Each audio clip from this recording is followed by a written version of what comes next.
The good morning is a simple hip hinge movement that can be done loaded, and usually done loaded, but can be done without any additional load at all. To perform this movement correctly, we want to think about pushing our hips back and not just leaning forward. So if you notice here, this would be a forward lean, a forward fold, as if you were stretching. And my weight shifts forward on my toes because my body weight is forward here. And my legs are very, very straight up and down. But with that good morning, we're trying to push our hips back. And that pushing the hips back forces that hinge. So you'll notice that I'm kind of counterbalancing my body by pushing my hips back. I also want to keep my back as flat as possible. So depending on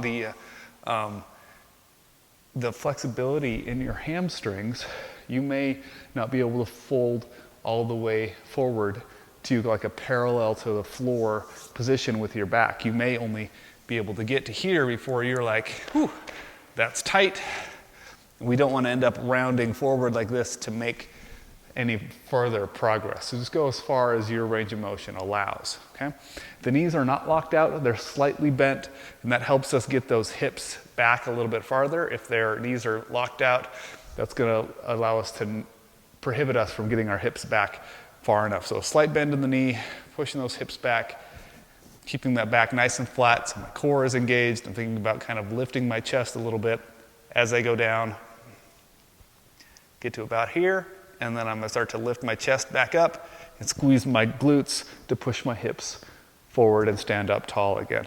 So that's how you're gonna do a basic good morning. You want to feel a stretch in your hamstrings. Once you feel a good tight stretch there, then you want to contract those hamstrings and glutes and bring them forward to help push the hips back up into this position. If you were to do this with a barbell, you would want to set the bar on your back. Same idea, push the hips back, keeping that back nice and flat so that that barbell has a place to live and rest, and come back up. If you were to bend too far forward and you had a barbell resting on your back, it's going to be no longer resting on your back. Some people bend so far forward that that bar just starts to fall down on toward the back of their neck, and we don't want to do that. So we don't want to go past parallel to the floor. All right, that's that. Now, you can do this with a barbell in a gym situation. You can do it without weight, or you can do it with whatever you want laying around the house. You can use a jug of something, a jug of milk. You could put a backpack, fill it with stuff. If you have dumbbells or a kettlebell or something at home, you can add a little extra weight here, and you can hold it pretty much wherever you want, but you want to try to hold it close to your body, and then as generally as far away from this hip joint as you can. So you can hold it right up here. If it was a dumbbell or a backpack or whatever, you can hold it on your chest.